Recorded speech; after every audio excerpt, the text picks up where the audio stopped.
So welcome guys. आज हमारे साथ में जुड़ रहे हैं खुशबू, मिर्जा, वासु और अदर स्टूडेंट। सो सबसे पहले big big congratulation to all of you कि आपने ईए की एग्जाम में सक्सेस को अचीव किया है। सबसे पहले मैं मिर्जा को कॉन्ग्रेचुलेशन कहना चाहूंगा क्योंकि उन्होंने तीनों पार्ट 1, पार्ट 2 और पार्ट 3 तीनों को पास कर लिया। वासु ने, आई गेस आपने वासु पार्ट 1 और पार्ट 3 क्लियर हुआ है आपका।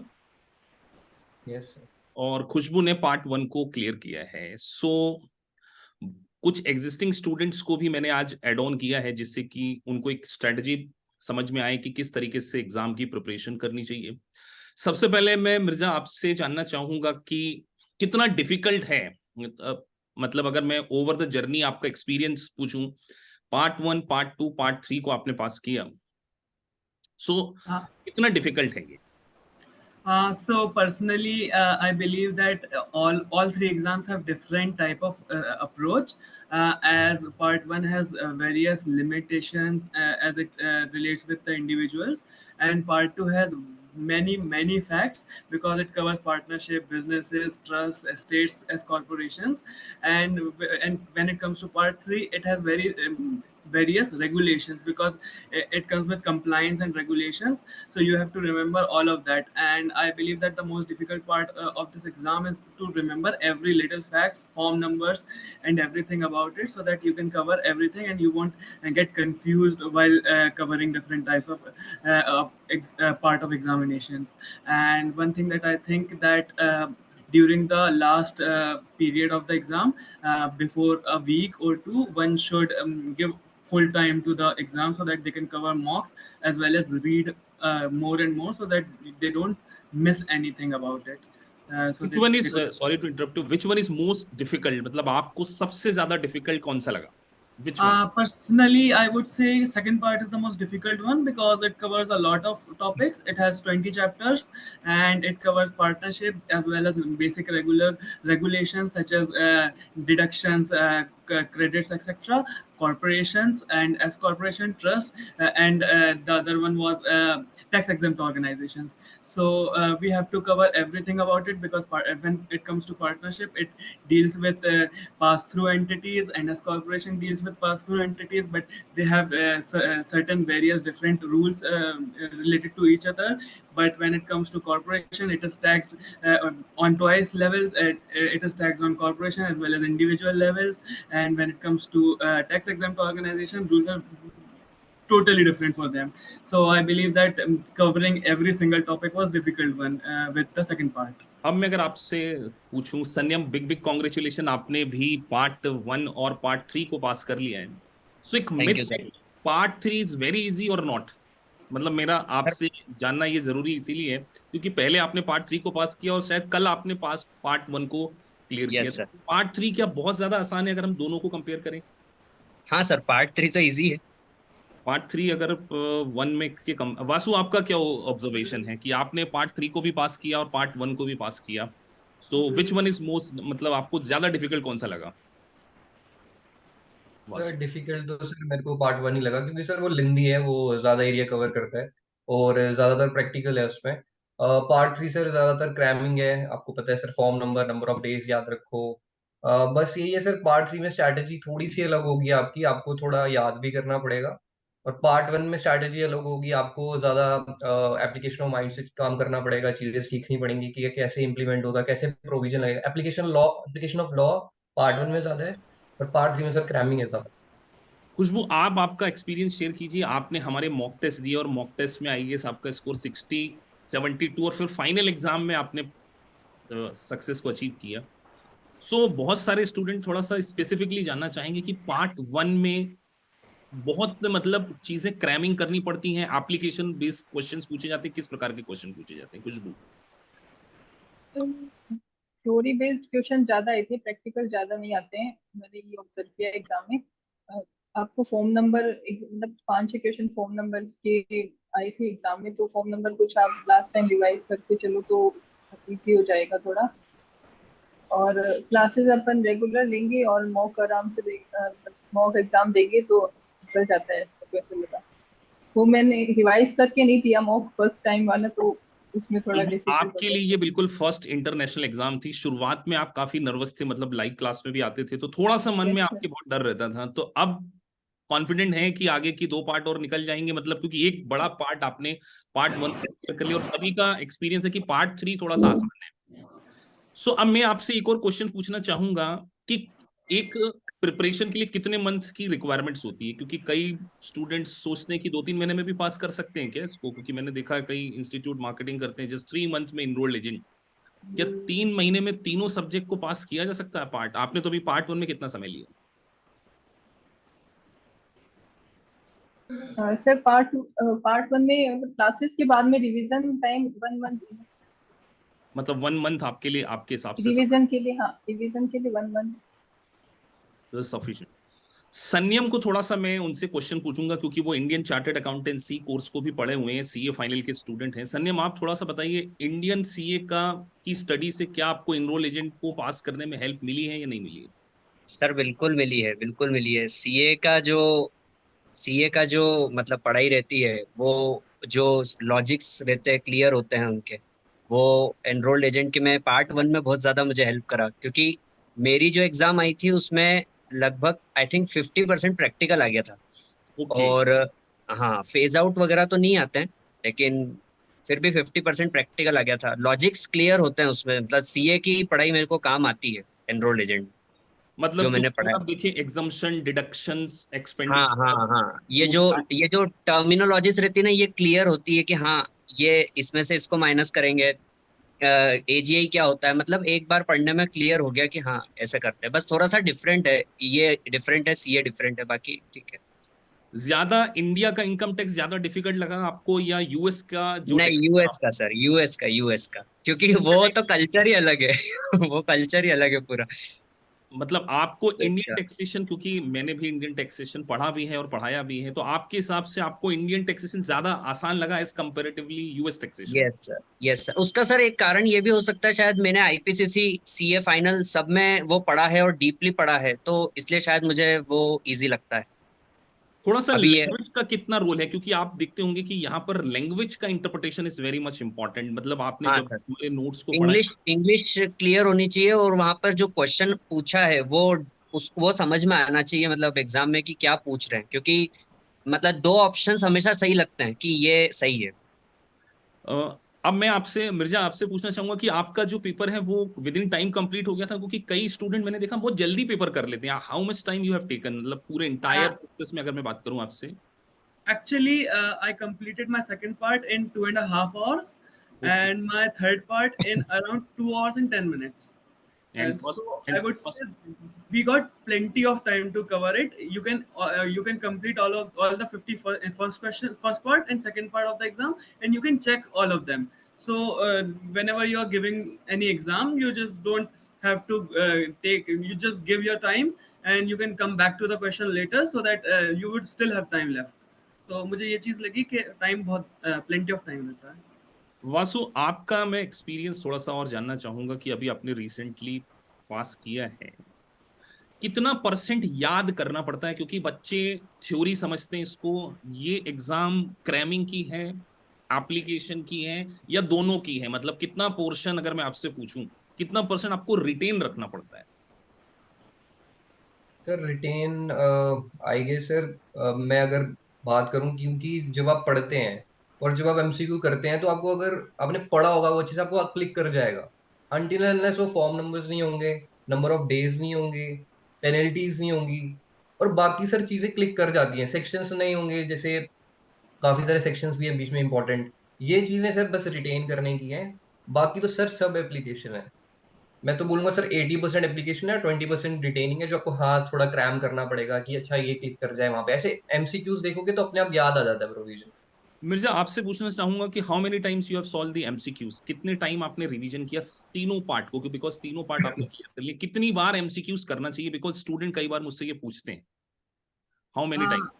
पर्सनली मैंने जब मैंने फर्स्ट टाइम एमसीक्यू सॉल्व करे, तो मैं स्टडी सेशंस में गया, और मैंने जैसे फर्स्ट यूनिट का मुझे सेशन करना है, तो मैं 1.1, 1.2, 1.3 करके करा, ताकि मैं एक्चुअली उसे आसानी से समझ सकूं। उसके बाद when I was doing it for the second and third time, I used to do the whole unit one, like select 50 or 60 questions and used to attempt all of them at once, so that I could remember and recall everything I have studied. And I would say कि आपको जितना ज़्यादा कर सकते हो approach, आप जितना ज़्यादा एमसीक्यूज कर सकते हो उतने करो, और other thing is read a lot as well so that you would be able to remember. Sanyam, how many times आपने कितनी बार क्वेश्चंस को करा है?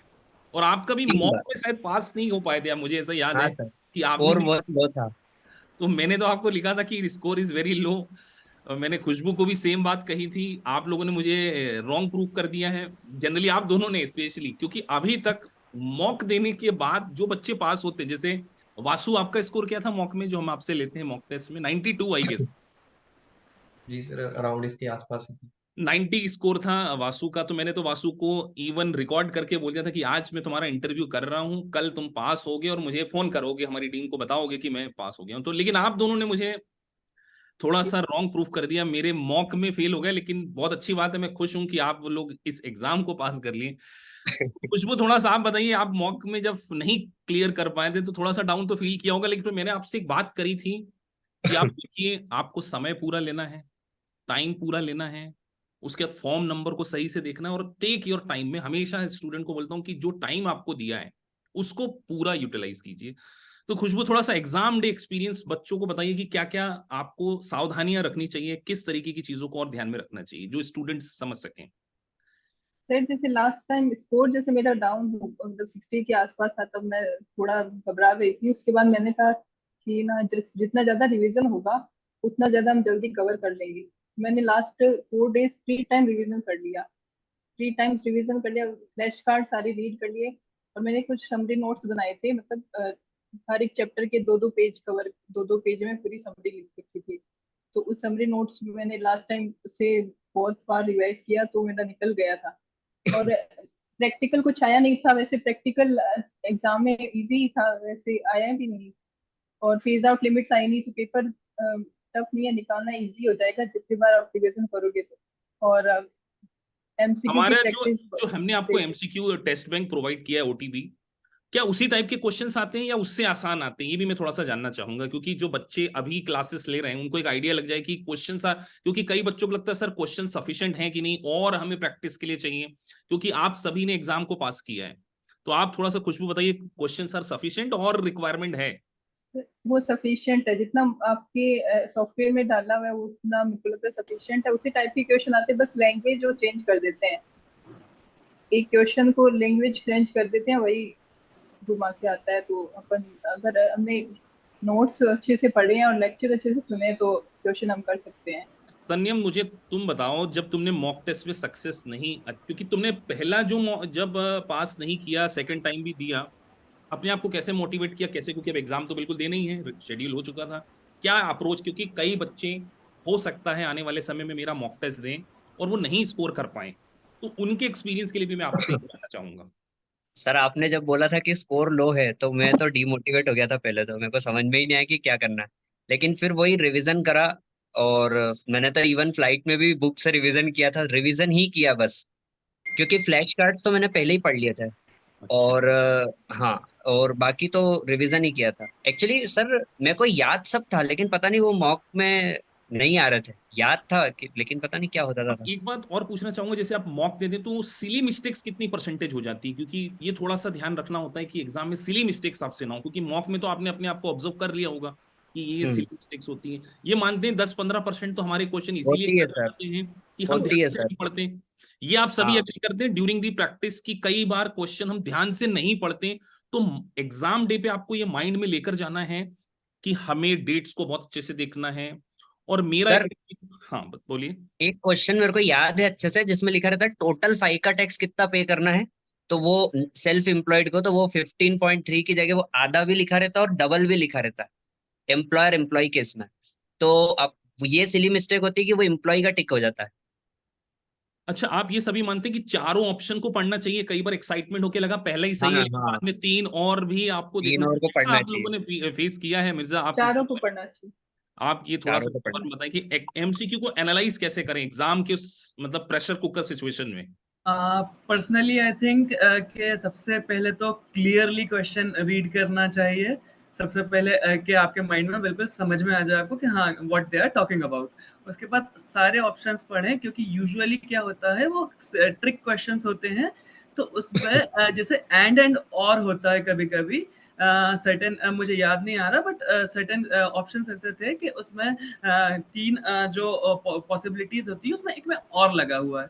तो जैसे ही आप देखते हो आपको क्लिक हो जाता है, वो आपको याद आ जाता है हाँ ये मैंने पढ़ा है और यही ऑप्शन, और आप उसमें क्लिक कर देते हो। देन आप देखते हो कि उसमें और लगा हुआ है, फिर आप कंफ्यूज भी हो जाते हो कि ये था कि नहीं था।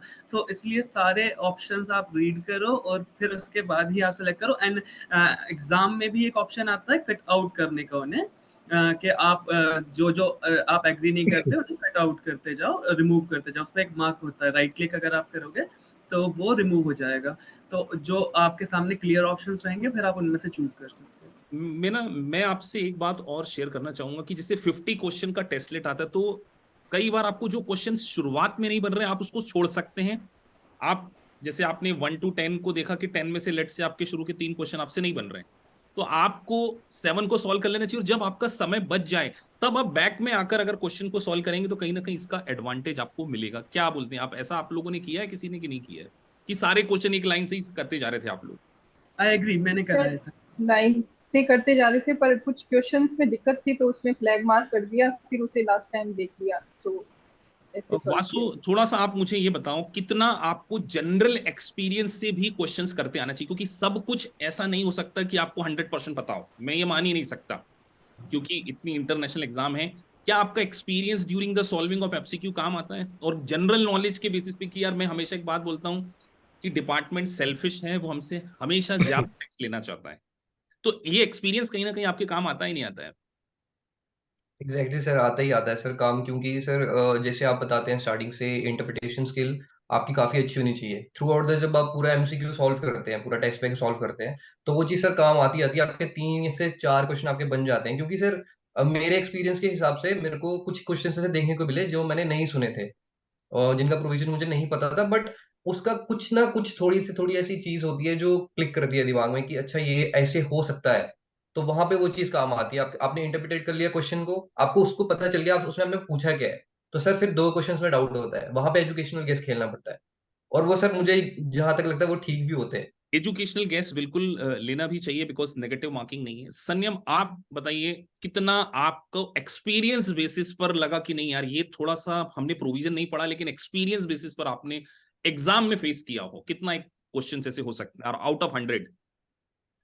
सर दो दो तीन चार क्वेश्चन ऐसे, 4 क्वेश्चन आते हैं ऐसे जो बिल्कुल भी कहीं नहीं पढ़े और कहीं नहीं देखे हैं, लेकिन उसमें लगाना पड़ता है एजुकेशन के, जैसा वासु बोल रहे हैं बिल्कुल वैसा ही इसमें एजुकेशन गैस लगाना पड़ता है। 2 ऑप्शन हमेशा गलत रहते हैं और वो अगर अच्छे से पढ़े समझ लो ना तो 2 ऑप्शन हमेशा आउट हो जाते हैं, 2 ही बचते हैं। इसको एलिमिनेशन टेक्निक हम बोलते हैं कि ये दो तो हो ही हाँ, नहीं सकते, इन दो में से हो आप। ही नहीं सकते। हाँ, अच्छा, दो ऑप्शन हमेशा लगते हैं। एक कैंडिडेट ने पूछा है, मैं आप सबसे इंडिविजुअली पूछूंगा कि कितना टाइम लगता है एक पार्ट 1 को पास करने में, कितने महीने की स्टडी, कितने घंटे पढ़ना चाहिए डेली बेसिस पे सारे वर्किंग प्रोफेशनल? संयम, आप सबसे पहले, how many hours required? Sir arts तो मतलब ऐसा रहता नहीं है, बाकी मतलब 2 घंटे 3 घंटे में पढ़ता था डेली। डेली आपने? कभी ज्यादा पढ़ लिया, हाँ एग्जाम टाइम में ज्यादा टाइम रखना चाहिए, थोड़ा रिविजन्स पर ज्यादा ध्यान बिफोर रखना। एग्जाम कितना टेन्योर, मतलब अगर मैं बात करूं, क्योंकि आप तो वॉकिंग में भी हैं, कितना आपको ड्यूरेशन रिक्वायरमेंट होगा एक पार्ट को पास करने के लिए? सर 2 मंथ्स तो चाहिए मतलब टू अच्छे से मंथ पढ़ने के आप लिए। अच्छे से पढ़ने के लिए 2 महीने हाँ चाहिए। हाँ। मिर्जा, आपका एक्सपीरियंस, आप ऑलरेडी वर्किंग है, क्या आप सजेस्ट करेंगे कि कितना टाइम एक कैंडिडेट को देना चाहिए इंटायर जर्नी, बिकॉज आप कंप्लीट ईए हो चुके हैं? I would say at least give it a 3 month per section, ताकि आप सेफ साइड चल सकें, थोड़ा सा रिवीजन ज़्यादा कर सकें। And one thing I would say, if someone does not have a lot of time on a daily basis, they should use Pomodoro timers and all, so that they can focus more while revisioning or studying. तो उसमें क्या benefit रहता है कि आप अपना hourly rates and all cover कर पाते हो, कि आपने कितना कवर कर लिया एक डे के हिसाब से, तो आप प्रोडक्टिव रह पाते हो मोर एंड मोर। तो I use to mark it on Notion and all, so मुझे बहुत हेल्प मिला उससे। खुशबू, आपने ईमानदारी ऑनेस्टली कितने आर की स्टडी करी है just 1 month before? I guess आपका ना रीशेड्यूल हो गया था, आपको कुछ एक्सीडेंट वगैरह हो गया था, कुछ प्रॉब्लम हो गई थी शायद, आपने मेल भी मुझे डाला था। यस सर, वो पहले अगस्त में था, वो मैंने रीशेड्यूल करवा लिया क्योंकि प्रॉब्लम मैंने हो गई आपको थी कुछ सजेस्ट किया था कि एक्सीडेंट। रीशेड्यूल कर लीजिए, तो आपने डिसीजन बिल्कुल सही लिया। एक यस सर।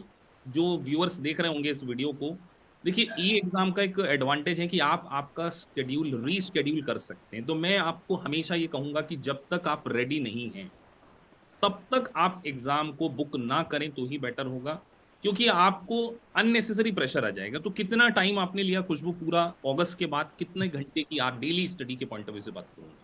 डेली मतलब 3 to 4 आवर्स तो मैंने डेली पढ़ती थी, मतलब आफ्टर एक्सीडेंट की रिकवरी होने के बाद में। और लास्ट में एग्जाम टाइम आ गया था, उसके 10-15 दिन मैंने टोटल 10-10 घंटे दिए थे।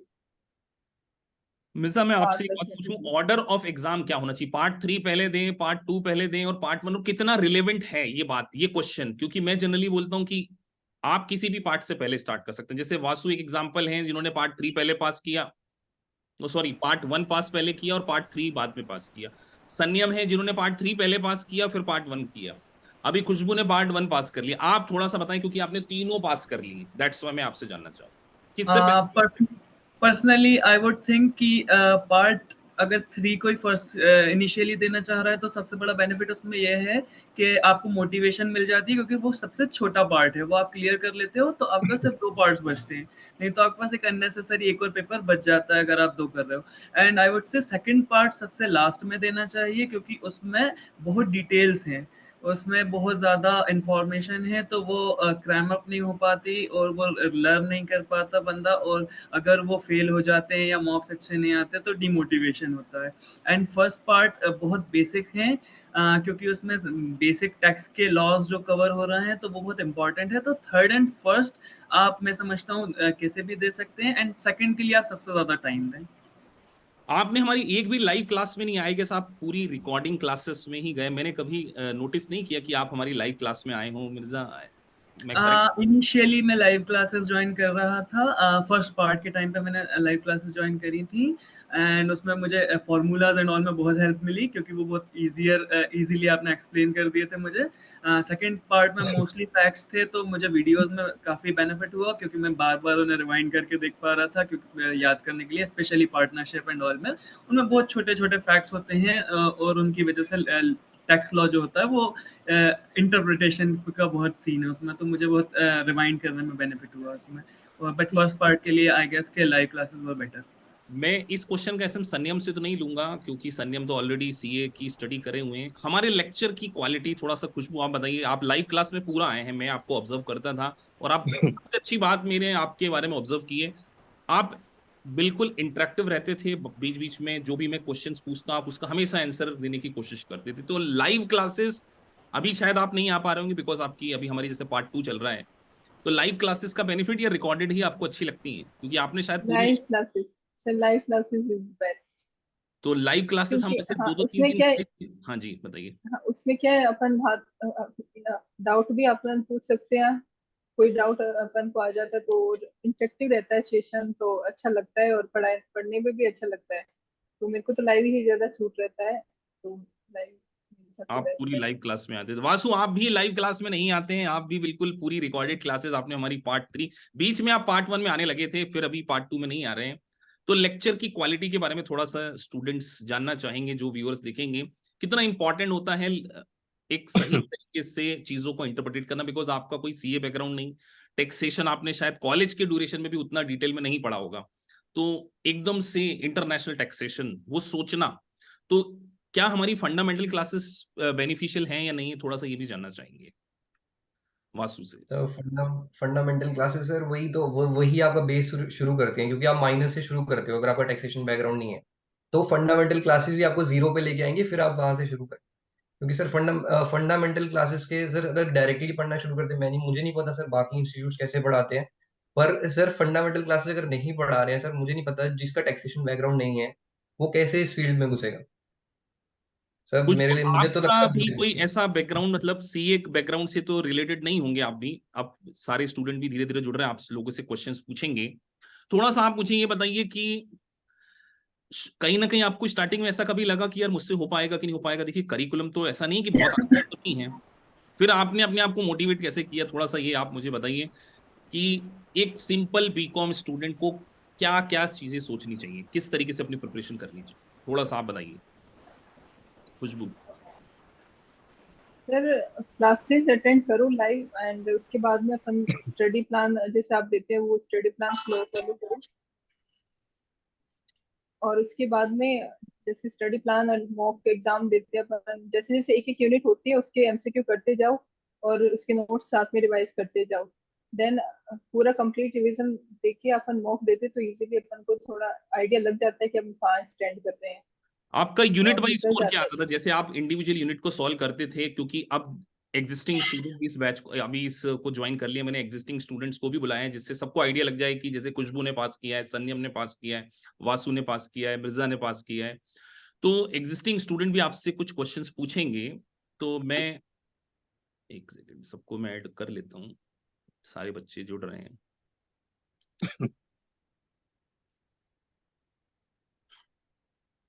यस, तो आप कंटिन्यू कीजिए। हाँ, बोल रहे थे आप। कितना स्कोर आता था आपका इंडिविजुअल यूनिट्स में? इंडिविजुअल यूनिट में मतलब स्टार्टिंग में 60-70 था, उसके बाद में 80 अबोव आता था मेरा स्कोर इंडिविजुअल यूनिट्स में। तो ऐसे कॉन्फिडेंस था कि हाँ निकल जाएगा। फिर लास्ट में मॉक दिया तो वो बिना रिवाइजन के दिया था तो उसमें 60 आया था, फिर रिवाइज करके दिया तो भी 72 आया था। तो थोड़ा हो रह गया था मेरा, लेकिन नोट्स अगर अपन पढ़े रिवीजन अच्छे से करे तो निकल गया था। आपने सारी यूनिट के सेल्फ नोट्स बनाए थे हमारे नोट्स के बावजूद? सारी, हाँ सारी आपके यूनिट, सारी यूनिट्स के सेल्फ नोट बनाए थे, मतलब 2-2 पेज में कवर करके बनाए थे, short summary note type. Vasu जो आपने, लास्ट टाइम क्योंकि सेल्फ नोट्स बड़े इंपॉर्टेंट होते हैं, थोड़ा सा मैं ग्रेजुएट स्टूडेंट से ही जानना चाह रहा हूँ, वासु आपने भी सेल्फ नोट्स बनाए हैं या डायरेक्ट हमारे नोट्स ही सफिशिएंट थे? वैसे हम बहुत डिटेल नोट देते हैं, आपको फ्लैश कार्ड भी प्रोवाइड करते हैं, बट स्टिल थोड़ा सा आप इसके बारे में बताइए। जी सर, सेल्फ नोट्स का सर मेरे लिए तो ये मतलब है कि जो आपके नोट्स में लिखा है और जो आपने एक्सप्लेन किया मैंने उसी चीज को हिंदी में लिखा था, बस एक टेक्स्ट लैंग्वेज में। बस मैं वैसे ही नोट्स प्रिपेयर करता था और नॉर्मली अपना जो लर्न करने की चीज़ है उनके लिए मेरी एक अलग नोटबुक होती है। मैं तो सर इतने, मेरे लिए इतना सफिशिएंट था सर, नोट्स तो सफिशिएंट है अगर आपने उसी चीज़ को समझ लिया कोई ना। अब अंकित भाटिया एक क्वेश्चन लिख रहे हैं, वो पूछना चाह रहे हैं, उनके क्वेश्चन को मैं यहाँ पे रिपीट करूंगा। सिंगल लाइनर क्वेश्चन ज्यादा आते हैं या लॉन्ग क्वेश्चन ज्यादा आते हैं? मिर्जा आप थोड़ा सा बताएं, क्योंकि आपने तीनों पार्ट्स को दे दिया है। मुझे लगता है कि जो हमारा स्टडी मटेरियल है उसमें ज़्यादा लॉन्ग क्वेश्चंस आते हैं, और जो एंड मुझे लगा पर्सनली कि थर्ड पार्ट में तो थोड़ी सी लैंग्वेज भी इजियर यूज़ करी थी एग्ज़ाम में rather than our course material, क्योंकि वो बहुत ही डिटेल्ड कोर्स मटेरियल है ताकि आप अच्छे से कवर कर सको exam. But exam is not as difficult as our course material, and ये एक बेनिफिट हो जाता है कि हम बहुत अच्छे से कवर कर पाते हैं। ओके सनियम, थोड़ा सा आपने इंडियन चार्टर्ड अकाउंटेंसी की एग्जाम को दिया हुआ है, एग्जाम के बारे में आप मुझे बताइए कि जो एमसीक्यू है, मतलब एक डिसाइसिव होना पड़ता है, कंफ्यूजन सिचुएशन हमेशा रहती है, एमसीक्यू को सॉल्व करने के लिए अगर मैं कुछ टिप्स के बारे में आपसे पूछूं, जो एग्जिस्टिंग स्टूडेंट भी थोड़ा सा जानना चाहेंगे, तो आप क्या बताना चाहेंगे कि एमसीक्यू एग्जाम में जाते समय क्या ध्यान रखना है, क्या क्या चीजों को ध्यान रखना है? सर एमसीक्यू सॉल्व करने के लिए एक तो मतलब बहुत अच्छे से कॉन्सेप्ट क्लियर होना चाहिए। मतलब हर चीज नहीं याद हो लेकिन कॉन्सेप्ट पूरे क्लियर होना चाहिए कि कितनी लिमिट थी और क्या कंडीशन, जैसे कुछ कंडीशंस रहती है ना कि इन केसेस में नहीं मिलेगा, जैसे पीटीसी में कुछ कंडीशंस थी तो वो उसमें नहीं मिलेगी, तो वो वैसा कि वैसा क्वेश्चन उठ के आता, तो कॉन्सेप्ट पूरे क्लियर होना चाहिए। ओके, अब मैं आपसे थोड़ा सा लीक से हटके क्वेश्चन पूछूंगा। सनियम, आपने यूएस टैक्सेशन के कोर्स को क्यों चूज किया? मतलब क्या आपको ऐसा लगता है कि इसकी जॉब अपॉर्चुनिटी, क्या करियर प्रोस्पेक्टिव, आपने कहीं ना कहीं एक माइंड में थॉट, क्योंकि एग्जिस्टिंग स्टूडेंट भी जानना चाहेंगे और जो प्रोस्पेक्टिव स्टूडेंट्स हैं जो यूट्यूब पे भी देखेंगे, क्या सोचकर आपने इस कोर्स को ज्वाइन करने की किया? सर एक्चुअली मुझे यूएस टैक्सेशन में प्रैक्टिस करनी है, तो और इसका स्कोप अच्छा है, इसलिए मुझे सीए तो मेरा है ही क्लियर, प्लस मुझे ईए भी बनना था ताकि मैं यूएस में भी कर सकूं प्रैक्टिस, यूएस के क्लाइंट्स भी रहे। थोड़ा सा मिर्जा आप इसके बारे में बताएं कि एक क्या थॉट प्रोसेस आपके दिमाग में आई कि आपने सोचा कि स्टार्ट विद इनरोल्ड एजेंट, क्या इसके पीछे की थॉट प्रोसेस क्या थी? To be honest, a friend of mine is a CA. He is familiar with different type of taxation. He was preparing for a CPA as well. तो उसने मुझे suggest करा कि यूएस टैक्सेशन में बहुत scope है, even if you are working for a company और you are working individually in with MNCs, big fours and everything, बहुत ज़्यादा स्कोप मिल जाता है। एंड इंडिविजुअली भी जो वर्क कर रहे हैं, फ्रीलांसिंग जो कर रहे हैं, उनको भी बहुत ज़्यादा क्लाइंट्स मिल जाते हैं। I am actually an advocate as well, a law student. तो मैं एज एक प्रोफेशनल ऑलरेडी हूँ, तो मुझे इसलिए लगा कि US taxation would be the best course for me, and to start with US taxation, EA is the best one. Okay, अब जो एग्जिस्टिंग स्टूडेंट हमसे क्लासेस ले रहे हैं, अगर उनके कुछ क्वेश्चंस हों तो आप चैट बॉक्स में लिख सकते हैं, या अगर आप डायरेक्ट पूछना चाहते हैं तो मैं आपको अनम्यूट भी कर दूंगा। तो किसी कैंडिडेट के जो आप वासु से क्वेश्चन पूछना चाहते हो, संयम से पूछना चाहते हो, खुशबू से, जो अभी इन्होंने पार्ट 1 पार्ट 3 और मिर्जा कंप्लीट किए हो चुके हैं, तो कुछ क्वेश्चंस अगर आपके हों तो आप हैंड रेज कर सकते हैं या चैट बॉक्स में लिख सकते हैं।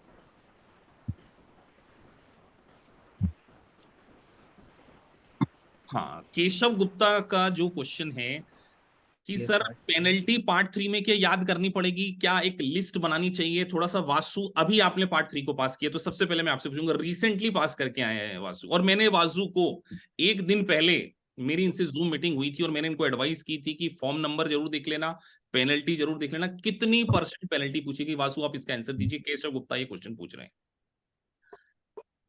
सर पेनल्टीज करनी पड़ेंगी यार, सर आती हैं, क्वेश्चंस आते हैं पेनल्टी के, तो सर पार्ट 3 में पेनल्टीज याद करना इंपॉर्टेंट है, स्पेशली सर सेकेंड यूनिट में ही पेनल्टीज है। उसका जो पेनल्टी का 2.4 यूनिट है, उसकी जितनी सारी पेनल्टीज है वो वहां पे मैक्सिमम पेनल्टीज कवर होती है, और उसके अलावा टैक्स पेयर्स की 3 पेनल्टीज हैं, वो आई गेस 5th यूनिट में है, वो पेनल्टीज और सेकेंड यूनिट की सारी penalties, and you are set to go. अब सिद्धार्थ का एक क्वेश्चन है, अभी जैसे संयम ने भी पास किया, पार्ट 1 को पास किया संयम ने अभी, और सिद्धार्थ क्वेश्चन पूछने की, सर हमने एलएमएस में बहुत लेंदी क्वेश्चन दिए हुए हैं, बहुत तगड़े लेवल के डिफिकल्ट, क्या बहुत सरल ही आते हैं? क्योंकि वो जानबूझकर डाले गए बड़े बड़े क्वेश्चन जिससे आपका कॉन्सेप्ट क्लियर हो जाए, कि अगर एलएमएस में मान के चलिए आपसे कुछ क्वेश्चन नहीं भी बने तो भी आप पास हो जाएंगे क्या? शायद सिद्धार्थ आपसे यही पूछना चाहते हैं। सर लगभग वैसे तो क्वेश्चंस आते हैं, कुछ क्वेश्चन लेंदी भी आते हैं, कुछ क्वेश्चन शॉर्ट भी आते हैं। लेकिन हाँ, जैसे मान लो मॉक टेस्ट में अगर कोई क्वेश्चन सॉल्व नहीं हुआ है, तो वो क्वेश्चन का रिलेवेंट कॉन्सेप्ट देखो कि क्या है वो, कि कहाँ से पूछा है और कहाँ गलती हुई है, वो पेपर देख लेना चाहिए। ओके, अब एक पारस शाह पूछना चाह रहे हैं मिर्जा से कि सर वर्किंग प्रोफेशनल कितना टाइम अलोकेट करते हैं डेली बेसिस? अगर मान के चलिए एक पर्सन है जो बिल्कुल बिजी है, 9 to 5 जॉब है या 10 to 6 की जॉब है, तो वो कैसे अपने लिए प्रिपरेशन को प्लान करे? थोड़ा सा मिर्जा आप बताइए।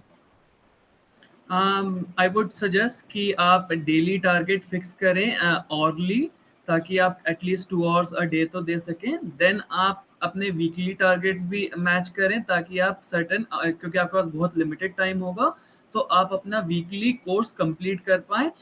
और एग्ज़ाम जब ही आप जब भी आप मतलब रजिस्टर करें एग्जाम देने के लिए, जब आपके सारे कॉन्सेप्ट्स क्लियर हो जाएं, क्योंकि as you are a working professional, you wouldn't get a lot of time to for revision. And मैंने यही देखा कि एग्जाम से इनिशियली सर्टेन डेज पहले रिवीजन बहुत करना पड़ रहा था, क्योंकि you have to remember penalties, form numbers and everything else, तो उसके लिए आपको अच्छा टाइम देना पड़ेगा। बट टारगेट्स अगर आप वीकली एंड मंथली फिक्स कर लेंगे, तो आप लिमिटेड टाइम में भी कवर कर पाएंगे। अच्छा, चारों से मेरा एक कंसोलिडेट क्वेश्चन है, सभी से पूछूंगा, बहुत आसान है या बहुत डिफिकल्ट है, या मतलब उन लोगों के लिए मतलब, या मीडियम लेवल का? मतलब इसका क्वेश्चन थोड़ा सा आप डिटेल में दीजिए। संयम से स्टार्ट करते हैं कि बहुत डिफिकल्ट है क्या या बहुत आसान है? थोड़ा सा पहले मैं आपसे जानना चाहूंगा संयम। सर मॉडरेट लेवल पर है, ये पूरा जो कंसोलिडेट जो दिया है। अगर आप बहुत ज्यादा इजी लेके चलोगे तो ये भी हो सकता है कि ना निकले, क्योंकि पार्ट 1 में बहुत थोड़ा डीपली एनालाइज करना आवाज में पार्ट 3 आपकी आवाज थोड़ी सी बहुत डिस्टर्ब हो रही है। पहले वासु तुम बताओ, बहुत आसान, बहुत डिफिकल्ट या एवरेज लेवल, शुरुआत से अगर इस रिकॉल कर सकते हो तो। या एवरेज लेवल? भाई तुम म्यूट में भाई। आप म्यूट हो, अनम्यूट प्लीज। हाँ सॉरी सर, मैं क्या फिर एक second, unmute please, unmute. Hello. हाँ, यस यस। या सर, तो मैं कह रहा हूँ एवरेज नहीं है, थोड़ा डिफिकल्ट तो है। सर मेरे को क्योंकि थोड़ा सा इंटरेस्ट आ गया था जब मैंने ग्रेजुएशन में जीएसटी पढ़ा था, तो तो मुझे लगा मैं कर पाऊंगा टैक्सेशन। आपको थोड़ा सा बिलीफ होना चाहिए, सेल्फ बिलीफ होना चाहिए कि आप कर पाओगे कि नहीं कर पाओगे। तो बस वही सेल्फ बिलीफ की वजह से सर मुझे थोड़ा इंटरेस्टिंग लगने लगा। तो अगर प्रॉपर स्ट्रैटेजी बनाओगे, जो आप रोड मैप बनाते हो उसको फॉलो करोगे, तो धीरे धीरे करके सर डिफिकल्टी लेवल कम हो जाएगी। मैंने पहले भी यही बोला था अपने रिसेंट इंटरव्यू।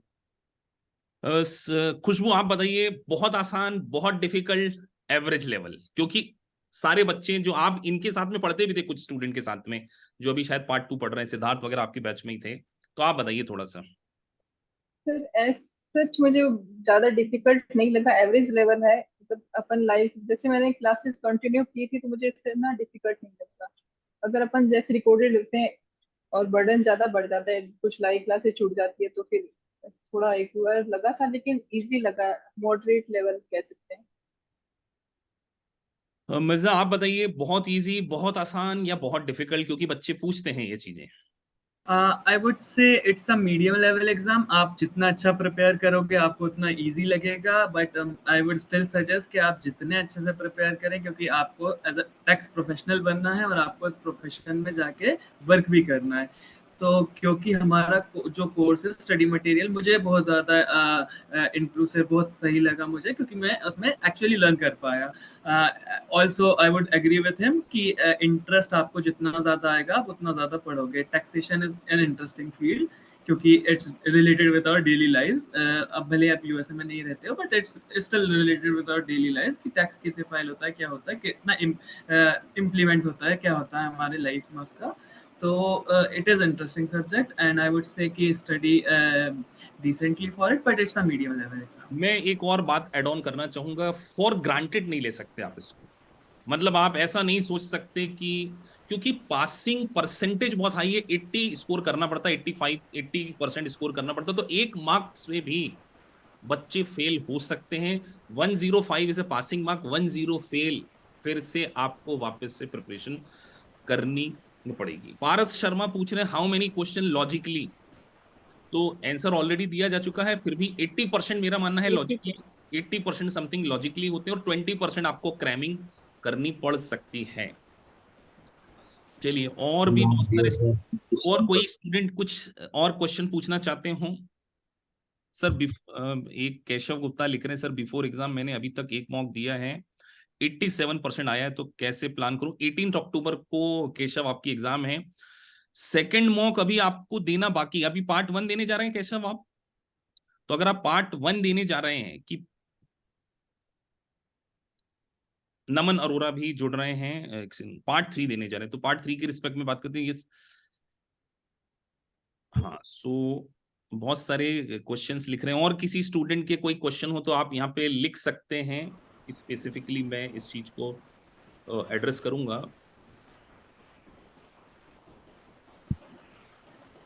किसी स्टूडेंट का कोई क्वेश्चन जो बहुत ही स्पेसिफिक हो, कोई बात करना चाहता हो, कि स्पेसिफिकली गाइडेंस लेना चाहता हो, क्योंकि जो स्टूडेंट डायरेक्ट एग्जाम देकर आ रहे हैं और जिन्होंने अभी पास किया वो आपको और भी बेटर बता सकते हैं।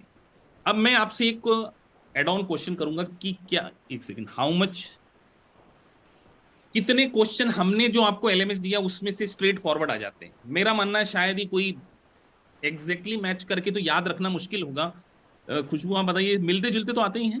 मिलते जुलते आते हैं, बट एग्जैक्ट सेम लैंग्वेज नहीं होती है। मिलते जुलते आते हैं, जैसे एलिमनी है तो उसमें लैंग्वेज चेंज कर देते हैं कुछ, तो एनआरआई है तो उसमें कुछ लैंग्वेज चेंज करके आते हैं, अपने क्लासेस लॉजिक से हो जाते हैं।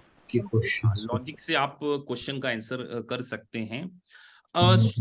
शुरू, अच्छा, ये थोड़ा सा बच्चे जानना चाहेंगे कि जो क्रेडिट वाला चैप्टर से बच्चे बहुत डरते हैं, मैंने देखा क्रेडिट की लिमिट्स याद करनी पड़ती है। पार्ट 1 में क्रेडिट से रिफंडेबल क्रेडिट, एडजस्टेबल क्रेडिट, थोड़ा सा आप मुझे बताइए कहाँ गए वासु, कहाँ चले गए? या सन्यम आप मुझे बताओ, अभी आपने पार्ट 1 पास किया, ये क्रेडिट्स को क्या याद करना जरूरी है सारी? यस और नो? क्रेडिट्स की लिमिट्स? आप म्यूट में सर हैं। मैं पार्ट नंबर में phone number. Hello. Yes yes Sanyam. हाँ सर, क्रेडिट्स में से लिमिट्स तो नहीं आई थी। जैसे कंडीशन पूछ लेते हैं, जैसे चाइल्ड की एज क्या होनी चाहिए एओटीसी के अंदर, और बस ऐसे क्वेश्चन है। लिमिट्स मतलब नहीं पूछते ज्यादा। लिमिट और फेज आउट तो कभी किसी के एग्जाम में देखने को मिला हो? फेज आउट की नहीं लिमिट्स? नहीं नहीं नो सर, सर। नहीं आई। No sir. मैगी का वो एक मैगी जो हम कैलकुलेट करते हैं, नो मॉडिफाइड सर, ग्रॉस वो इनकम, भी नहीं उसका है। कैलकुलेशन? नो सर, I नहीं got है। one. अच्छा, आपको मिर्जा देखने को मिलते, तो देखिए स्टूडेंट को मैं स्पेसिफिक रेंटल में आया था मुझे, रेंटल इनकम में, पैसिव लॉस एक्टिविटी में, उसमें आया ओके। था। एंड वन मोर, एलएमएस में से मुझे एग्जैक्ट डीआरडी का क्वेश्चन आया था, dividend received dividend deduction. Receive deduction 65 को 80% और 100% का जो क्राइटेरिया है, एग्जैक्ट क्वेश्चन आया था। एग्जैक्ट क्वेश्चन आया है। अब मैं ये भी पूछना चाहूंगा कि कई बच्चे पूछ रहे हैं कि सर न्यूमेरिकल क्वेश्चन कितने आ सकते हैं, मतलब आउट ऑफ 100 कितने न्यूमेरिकल क्वेश्चन थे, कितनी बार आपको कैलकुलेटर में बहुत ज्यादा? सर वो उसका सर कुछ भी, मतलब जैसे मैंने बताया, मेरे इसमें तो प्रैक्टिकल आ गए थे, ज्यादा आए थे।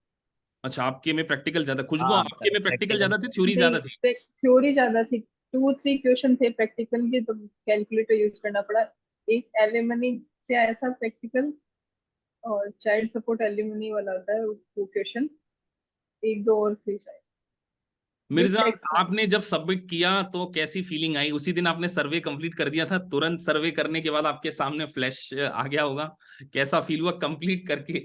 ये थोड़ा सा एक्सपीरियंस। एंग्जाइटी तो होती है क्योंकि आपका रिजल्ट वहीं आना है। जैसे आप we used to get result is out, और वो एंग्जाइटी होती है रोल नंबर टाइप करके देखने की। यहाँ इतनी ज्यादा इसलिए होती है क्योंकि you have done the exam right away and you are getting your result, तो थोड़ा सा एंग्जाइटी होती है। बट देन वो पास जब लिखा देखो तो पूरा रिलैक्स हो जाता है, पूरा रिलीव मिल जाता है। प्रोमेट्रिक सेंटर का एक्सपीरियंस भी मैं थोड़ा सा जानना चाहूंगा संयम आपसे, कि कई बच्चे पूछते हैं सर कंप्यूटर अच्छे होते हैं कि नहीं होते हैं? ऐसा तो नहीं कि हम क्लिक करने जा रहे हैं, कंप्यूटर पे क्लिक नहीं हो रहा, कहीं प्रॉब्लम तो नहीं आ जाती? क्योंकि एग्जाम में ये सारे बच्चे क्वेश्चन मुझसे पूछते हैं, तो आप बताइए, कंप्यूटर नहीं प्रोमेट्रिक नहीं सर, सेंटर तो वर्ल्ड अच्छे क्लास रहते होता हैं। है क्वालिटी अच्छी रहती है सर कंप्यूटर्स की। और प्रॉपर चेकिंग वगैरह होती है। कई स्टूडेंट प्रॉपर चेकिंग। हाँ, प्रॉपर पासपोर्ट के चेकिंग बिना होती है। एग्जाम नहीं देने देते, ये थोड़ा सा सभी लोग ये भी थोड़ा सा बताएं, पासपोर्ट चेक होता है नहीं होता है? क्योंकि कई बच्चे होता है पूछ सर, लेते हैं, क्योंकि कई पासपोर्ट चेक स्टूडेंट होता हमसे बांग्लादेश से, पाकिस्तान से भी ज्वाइन करते है। हैं। तो प्रोमेट्रिक सेंटर का एक्सपीरियंस थोड़ा सा आप बताइए, सारा फैसिलिटीज वगैरह। कई एक सब स्टूडेंट अच्छी रहती है सर। क्वेश्चन मुझसे पूछे सर, हमको बीच में अगर प्यास लग गई, ऐसे भी क्वेश्चन कई बच्चे पूछ लेते हैं थोड़े से, तो बीच बीच में जाने देते हैं नहीं जाने देते हैं वो लोग आपको? सर वो बैग का एक्सेस नहीं है, मतलब आप बस हाँ, अगर आप ईटेबल्स बाहर रख लो तो अलाउड है, अगर आपके बैग में लॉकर में मैं रख लिया तो आपको फिर थोड़ा सा अलाउड एक नहीं है। बात बताना चाहूंगा कि 2 टेस्टलेट होते हैं, अगर बीच में आपको किसी रीजन से बाहर जाना हो तो वो आपको बाहर नहीं जाने देंगे जब तक आप सबमिट नहीं कर देते। जैसे 2 हाँ। टेस्टलेट होते हैं 50 क्वेश्चन के, तो आपने अगर मान के चलो 40 क्वेश्चन कर लिया और आप बोलना चाहते हैं कि मैं बाहर से होकर आना चाहता हूं, तो वो आपको अलाउ नहीं करेंगे जब तक आप 50 क्वेश्चन को सबमिट करके सेकंड टेस्टलेट में नहीं आना चाहेंगे। तो ये थोड़ा सा, क्या आप सभी ने ब्रेक लिया था? 15 मिनट का ब्रेक मिलता है, वो लेना चाहिए नहीं लेना चाहिए? वासु, आपने लिया था कि लेना नहीं चाहिए। लिया? जी सर, मैंने तो लिया था सर, मैं तो हमेशा लेता हूँ। मैंने पार्ट 1 में भी लिया था, थोड़ा रिलैक्स करके आराम से पानी वानी पी के, थोड़ा सोच के एनालाइज करके कि मैंने क्या किया पिछले 50 क्वेश्चंस में, ठीक है अच्छा गया है, फिर मैं जाता हूँ सर सेंटर में आराम से। मैं मैं तो थोड़ा लेता हूँ। सा स्टूडेंट को एक आगे अपने ओर से एडवाइस देना चाहूंगा कि आप एग्जाम को फॉर ग्रांटेड कभी नहीं लेना चाहिए। आपको जो समय मिला है उसको यूटिलाइज करना बहुत जरूरी है। जैसे 50 क्वेश्चन है, 100 क्वेश्चन है, 3.5 आवर का टाइम है। आपने अगर 50 क्वेश्चन को स्टार्ट कर लिया, तो 50 क्वेश्चन में आप एटलीस्ट कोशिश कीजिए कि वो 1.5 आवर या 2 आवर में हो जाए। उससे जल्दी करने की कोशिश ना करें कि पता चले आपने फटाफट एकदम, आपने सोचा टिक टिक लगाना, ऐसा नहीं। टेक योर टाइम, पूरा समय लीजिए। ये बहुत, एग्जाम सेंटर कितने पहले बुक कर लेना चाहिए, ये थोड़ा सा पूछना चाह रहे हैं। सनियम आप मुझे बताओ कब बुक कर लिया था आपने? उमेर पूछ रहे हैं ये क्वेश्चन। सर मैंने आई थिंक जुलाई में कर लिया था। जुलाई में बुक कर, अगस्त था मेरा, 19 अगस्त डेट थी। लेकिन फिर वो मैंने आपको मेल भी डाला था कि आगे बढ़ा देते, तो फिर आपका अक्टूबर किया था। आपने हैदराबाद में दिया है? आपने खुशबू दिल्ली में यस। दिया, हैदराबाद में दिया आपने? अकाउंट में। गुड़गांव में आइरिस सेंटर पे, आइरिस सेंटर में है ना? आपने मिर्जा आपने कहाँ पे दिया एग्जाम? मैंने all 3 parts Iris tech centre में दिए, सेक्टर गुड़ 48 हाँ गुड़गांव। सर, एक बार अगर क्वेश्चन अटेंड कर लिए तो वापस उस क्वेश्चन को रेक्टिफाई कर सकते हैं क्या? एनी पूछ रही हैं, आप मुझे बताइए बिल्कुल सर। कर सकते हैं। कर सकते जैसे, हैं।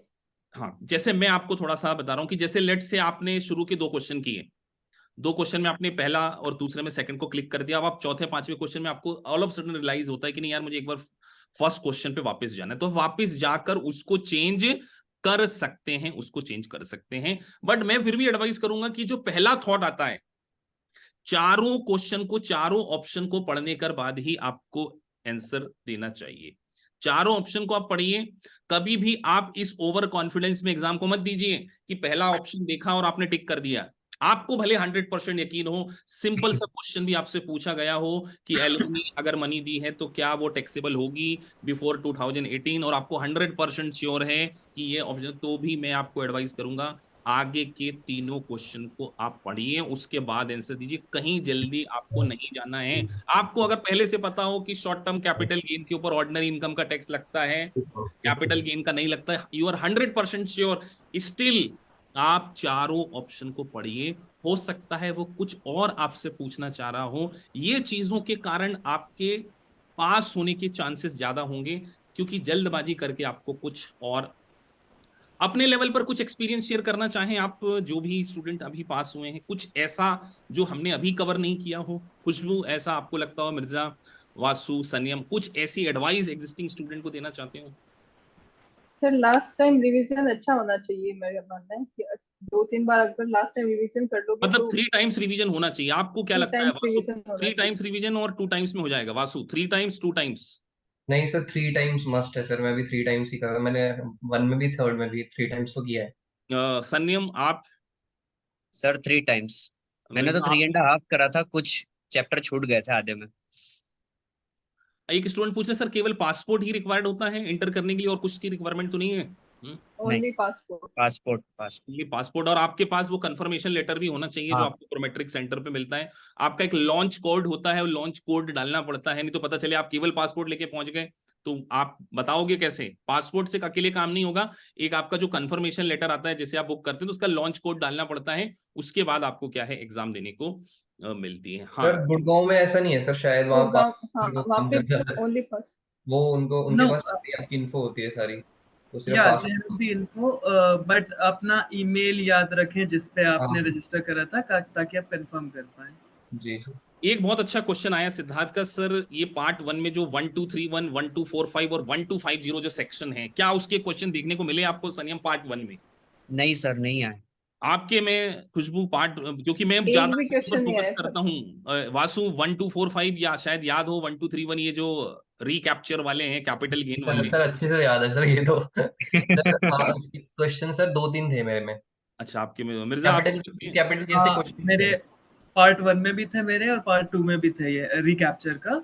तो this is the most important part, capital gain से रिलेटेड। सेक्शन 231, 245 और 250, तो उसका 1987 का एक रूल लगता है, तो वो थोड़ा अलग हो गया, लेकिन 231 एंड 245 सबको अच्छे से पढ़ना ही है, आई वुड सजेस्ट।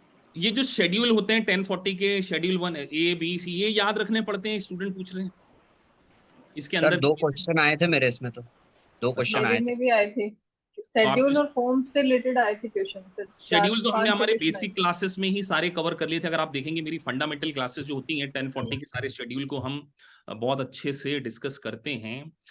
क्या पार्ट 2 में पार्ट 1 के क्वेश्चन से रिलेटेड कुछ चीजें तो नहीं आ जाती है मिर्जा? आप थोड़ा सा बताएं, जैसे क्योंकि part 2 is all about corporation और पार्टनरशिप, बट ऐसा तो नहीं होता कि 1040 की कोई चीज पूछ ली हो, क्योंकि फाइका टैक्स जो है वो पार्ट 2 में भी है और पार्ट 1 में भी है। फाइका टैक्स बड़ा इंपॉर्टेंट है। सर्टेन चीजें हैं जो पार्ट 2 में कवर होती हैं, और वो पार्ट 1 में भी है, क्योंकि पार्ट 1 इंडिविजुअल टैक्सेशन है, और पार्ट 2 में पास थ्रू एंटिटीज भी आ रही हैं, और ऑल्दो वो बिजनेस है, लेकिन टैक्स फाइलिंग सिमिलर वे में होती है। तो जैसे आपका फाइका टैक्स हो गया, आपका कैपिटल गेन्स हो गया, ऑर्डिनरी इनकम, बैड डेब्ट्स, इन सब चीज़ों को लेकर, रेंटल इनकम, ये पैसिव इनकम, इन सब को लेके जो रूल्स हैं वो अप्लाई तो वैसे ही होते हैं, भले वो कॉर्पोरेशन हो उसके लिए थोड़ा सा डिफरेंट रूल हो जाता है, इंडिविजुअल के लिए डिफरेंट हो जाता है, पास थ्रू एंटिटीज के लिए भी, बट जो एक्चुअल लॉ है वो सिमिलर रहता है, तो आपको रिमेंबर रखना पड़ता है। जैसे मेरे पास एक क्वेश्चन आया था, रेंटल पैसिव इनकम से आप लॉस को कितना वो कर सकते हो, तो उसके अंदर रेंज आई थी। अब मेरे सेकंड पार्ट में उसके ऑप्शन में मतलब में जो स्टडी मटेरियल था उसमें नहीं दी हुई थी, लेकिन मैंने पार्ट 1 में पढ़ा था तो मुझे याद था वही अब मैगी वाला। थोड़ा सा मैं ये भी पूछना चाहूंगा कि कौन सा एरिया ज्यादा आपको ध्यान से पढ़ना चाहिए, मतलब अगर आपको ऐसा स्पेसिफिक याद आता हो संयम पार्ट 1 में कि जो शुरुआती लेक्चर्स हैं जिसमें एडजस्टमेंट आ गया आपका, एडजस्टमेंट और इसकी लिस्ट वगैरह आप बनाते हैं कि नहीं बनाते हैं? ये जी जो एडजस्टमेंट होता है और आइटमाइज होती है, इसमें बच्चों को बहुत कंफ्यूजन होता है कई बार। अलग से सर आपने बहुत, नहीं नहीं सर, वो तो याद ही हो गए थे। आइटमाइज और एडजस्टमेंट कौन से, वो याद हो गए थे। खुशबू आपको भी क्लियर था हाँ आइटमाइज सर और क्लियर एडजस्टमेंट था, वो बहुत पूरा अच्छी? रिवाइज कर लिया था मैंने पूरा अच्छे से, मुझे याद था लास्ट। याद हो गया। अच्छा, सर ये मेरे सामने ही दरवाजा है, यहाँ पे क्वेश्चन तो आते हैं उनपे। आइटमाइज और एजीआई की। तो अब खुशबू और इनका तो एक ही पेपर बचा है अब पास। अच्छा, एक स्टूडेंट पूछ रहे हैं कि sir 100 question are out of 100 और इज देयर एनी ऑप्शन? केवल 100 क्वेश्चन ही आते हैं और 100 क्वेश्चन को ही आपको अटेम्प्ट करना होता है। उनमें से 15 क्वेश्चन की मार्किंग नहीं होती है, आउट ऑफ 85 आपकी ग्रेडिंग होती है। सो आई गेस इनफ क्वेश्चन है। किसी का लास्ट 2-3 क्वेश्चन सर, अगर आपके मॉक में 90% आ गए, एक ने पूछा है कि अगर मॉक में 90% आ गए तो क्या आप इस बात के लिए श्योर हैं कि हम पास हो जाएंगे? वासु थोड़ा सा आप मुझे बताओ, आपने 90 स्कोर किया हुआ है और खुशबू ने तो 60 किया है फिर भी पास है, संयम ने तो 60 किया है फिर भी वो पास है। वासु मैं आपसे पूछना चाहूंगा। सर मुझे लगता है मॉक टेस्ट देके बस जो कॉन्फिडेंस मिलता है कि अच्छा यहाँ पे किया तो वहां पे हो ही जाएगा, तो वो सर वो कॉन्फिडेंस बहुत ज्यादा इंपॉर्टेंट है। सर मेरे जब 90 आए थे तो मुझे ये करके क्या था, तो मैंने यार मुझे था मेरे बैक ऑफ द माइंड में था कि मैंने वहां पे स्कोर किया तो मैं यहाँ पे करके ही जाऊंगा। तो सर मेरे लिए तो वहां पे मॉक टेस्ट बहुत काम आए। अब सर वो आप बता रहे 60 के साथ भी हो रहा है, या तो सर वो तो फिर उनके कॉन्सेप्ट क्लियर होंगे या फर्स्ट टाइम मॉक देके कुछ हमारे कुछ नोट्स इनफ हैं या नहीं है, एक स्टूडेंट पूछ रहे हैं, पारस शाह। खुशबू, एकदम इनफ है सर। और कुछ डिटेल पढ़ने की जरूरत तो नहीं है मिर्जा? जो भी हमने आपको स्टडी मटेरियल प्रोवाइड किया है it is more than sufficient, या कुछ और हम आईआरएस के पब्लिकेशन देखें या और कोई रिव्यू प्रोवाइडर्स वगैरह, और कुछ तो एक्स्ट्रा नहीं पढ़ा आपने? नहीं, I believe for exam it's more than efficient, क्योंकि मोर देन इनफ, क्योंकि आई गेस जितना अच्छे से आप उसे याद रख पाते हो या उन नोट से आप पर्सनल हाइलाइट्स एंड ऑल बना लो तो आपको रिमेम्बर रखने करने में आसानी रहेगी, but they are more than enough. Sanyam, आपका भी यही ओपिनियन है कि कुछ और अलग से? नहीं नहीं सर, बस वही आपके नोट्स सफिशिएंट है। उससे अगर आप पढ़ लेते हैं तो आप Hello, sir. One more Aman thing this I would side. like to add. I would like to add one more thing yes कि यस। अगर आप आउटसाइड सोर्सेज से ज़्यादा स्टडी करने की कोशिश करेंगे तो आप ओवरवेल्म्ड हो जाएंगे। तो क्योंकि एग्जाम के लिए ये इनफ है, इसलिए please stick to the notes and all, क्योंकि जितना ज़्यादा आप आउटसाइड स्टडी करेंगे वो ओवरवेल्मिंग हो सकता है, इसलिए। बट मैं बस एक बार ये कहना चाहूंगा कि आप जितनी बार एमसीक्यू की प्रैक्टिस कर सकते हैं करिए, और एमसीक्यू को करने के बाद जो एमसीक्यू गलत हो रही है, क्या उसमें से कुछ पॉइंट्स उठाकर आपने नोट्स बनाए थे किसी ने? मैं एक एडवाइस करता हूँ यस सर। कि स्टडी मटेरियल में आपने पढ़ा, उसके बाद आपने लेट से एमसीक्यू करने का, और एमसीक्यू करते समय आपका स्कोर 60 आ रहा है, तो वो पॉइंट्स आप सीखते हैं। थोड़ा सा इसके ऊपर कुछ कहना चाहें? ये सर जो मॉक में एग्जाम मतलब जैसे देते हैं उसमें कोई भी गलतियां हो गई थी तो मैं उसे नोट डाउन करती थी, उसमें कुछ नए पॉइंट निकल के आते थे जो नोट से आउट ऑफ। फ्लैश कार्ड कितने इंपॉर्टेंट है खुशबू, थोड़ा सा बताइए? फ्लैश कार्ड से कुछ बेनिफिट मिलता है नहीं मिलता है? पूरा रिवीजन, सारे फ्लैश कार्ड देखे थे आपने? सारे? मैं जनरली एडवाइस करता हूँ बच्चों को। सर सारे देखे थे पर एग्जाम से 10 दिन पहले ही देख लिए थे वो। 10 डेज 10 पहले आपने सारे पहले फ्लैश कार्ड। देखे थे, वासु, आप कुछ उसके कहना बाद चाहें? में मैंने notes. Yes sir. Sir flash card sir मैं तो एग्जाम से पहले देख के गया था, क्योंकि मेरी आपसे बात हुई थी तो आपने मुझे बोला था कि कुछ देख के मत जाना पर फ्लैश कार्ड जरूर देख। सर मैं तो फ्लैश कार्ड सारे रीड करके गया था एग्जाम से पहले, पूरी रात बैठ के। सर एक स्टूडेंट पूछ रहे हैं कि सर हमारा बहुत ज्यादा स्टडी गैप है। आप में से किसी स्टूडेंट जिन्होंने पास किया, क्या आपने अभी रिसेंटली कोई एग्जाम दिए, क्या स्टडी गैप हो चुका है? लास्ट खुशबू, आपकी लास्ट एजुकेशन कब कंप्लीट हुई थी? सर मैंने सीए इंटर ड्रॉप आउट किया था, 1.5 साल हो गए थे। तो स्टडी गैप, मिर्जा आप भी रिसेंटली स्टडी से टच थे या कुछ गैप के बाद अपनी ये की प्रिपरेशन कर? I have completed my law this July, so I was studying law as well while studying for PA. तो लॉ पढ़ने का तो आपको बहुत बेनिफिट मिला होगा। एक और स्टूडेंट हैं अंकित, वो भी एडवोकेट ही, आई गेस मुझे दिख नहीं रहे अभी, शायद चले गए वो। हाँ, पर्सनली मुझे तो बहुत लगा, क्योंकि वो लीगलीज जो होती है वो मुझे पढ़ने में बहुत ही मुझे कॉन्सेप्ट आसानी से समझ में आ रहा, क्योंकि मैंने इंडियन लॉ पढ़ा हुआ है और लीगल लैंग्वेज सिमिलर होती है। इसी वजह से मुझे लगा कि जिसने लॉ पढ़ा नहीं है उसके लिए कॉन्सेप्ट थोड़ा डिफिकल्ट हो सकता है, क्योंकि वो इंग्लिश में लीगलीज होती है, एक बात तो मैं भी उसको कहना कैसे चाहता हूँ कि प्रेजेंट करना इंग्लिश यहाँ जरूरी की जो है वो बहुत डिफिकल्ट लेवल की, बिल्कुल प्लेन नहीं है। जो भी आप अगर देखेंगे स्टडी मटेरियल में, जो लैंग्वेज है वो बहुत थोड़ा सा टेक्निकल होती है। तो लैंग्वेज में आपको कहीं ना कहीं, मैं ये नहीं बोल रहा कि आपकी स्पीकिंग बहुत अच्छी होनी चाहिए, मैं बोलता हूँ कि आपकी इंटरप्रिटेशन स्किल बहुत अच्छी होनी चाहिए। आप प्रोविजन को लॉ मेकर का जो ऑब्जेक्ट है उसके अकॉर्डिंग अंडरस्टैंड करते हो, वो कहीं ना कहीं आपके लिए बहुत ज्यादा बेनिफिशियल होने वाला है। सनी, हम कुछ ऐड ऑन करना चाहते हैं इसमें तुम? सर वो जिनका इंडिया में जिनका लॉ या टैक्सेशन से रिलेटेड है ना, जैसे मेरा है, तो मुझे भी मतलब बहुत ज्यादा दिक्कत नहीं आती है लैंग्वेजेस को समझने में, मतलब वो समझ में आ जाती है लैंग्वेजेस। अकाउंटिंग का बैकग्राउंड होना बहुत जरूरी है क्या? क्या लगता है आपको कि अकाउंट्स का नॉलेज? मुझे नहीं लगता। अकाउंट्स का नहीं तो सर, अकाउंट्स का नहीं, लेकिन टैक्सेशन का मतलब लैंग्वेज थोड़ा रहती है। लैंग्वेज को इंटरप्रिटेशन करना आपके हाँ, लिए वो इजी इम्पोर्टेंट हो जाती है। हाँ हाँ। कि ये को पास करने में। सर एक स्टूडेंट लिख रहे हैं, sir because of more gap confidence lack होता। देखिए मैं बार बार स्टूडेंट को ये एडवाइस कर रहा हूँ कि आप स्लोली स्लोली एक एक घंटा भी अगर पढ़ेंगे तो आप इसमें कहीं ना कहीं इसको अचीव कर लेंगे। Sir which one is more easy, 1120 और 1065? वैसे आप बताइए, अभी पार्ट 2 आपने पास किया है रिसेंटली, 1120 और 1065, 1120 कॉर्पोरेशन और 1065 पार्टनरशिप, ज्यादा डिफिकल्ट क्या लगता है? स्टूडेंट पूछ रहे आई बिलीव 1065 के कॉन्सेप्ट्स आप एक बार समझ जाएंगे तो वो बहुत इजी हो जाएगा, क्योंकि वो पास थ्रू हो जाता है और जो पार्टनर है उसी के ही ऊपर आता है, प्रॉफिट हो लॉस हो या कुछ भी एडजस्टमेंट्स हो, तो वो ऐसा आता है। और ज़्यादातर चीज़ें जो है वो एडजस्टेड बेसिस पे ही आती हैं। 1120 में आई गेस जो डिस्ट्रीब्यूशन है वहाँ पे आप थोड़ा सा कंफ्यूज हो सकते हैं, और जो वाइंड अप में डिस्ट्रीब्यूशन होता है, जो डिविडेंड नहीं होता, रिटर्न ऑफ कैपिटल माना जाता है, तो उसमें आपको कंफ्यूजन हो सकता है। तो 1120 is a bit difficult than 1065 I guess. Mohsin, आप पूछ रहे हैं कि सर एक बार सबमिट करने के बाद आंसर सबमिट चेंज कर सकते? नहीं, सबमिट करने के बाद नहीं कर सकते। 2 टेस्टलेट होते हैं, पहला टेस्टलेट सबमिट कर दिया तो उस पर वापस नहीं आ सकते। Before submitting an number of times आप क्या कर सकते हैं, पार्ट 3 में बहुत ज्यादा एक लैंग्वेज आती है, सस्पेंडेड, डिसबार्डेड, सेंसर। ये आपने बहुत ऑब्जर्व किया होगा। इसके क्वेश्चन आते हैं वासु, ये इनके कई अलग से नोट्स वगैरह बनाए कि नहीं बनाए आपने?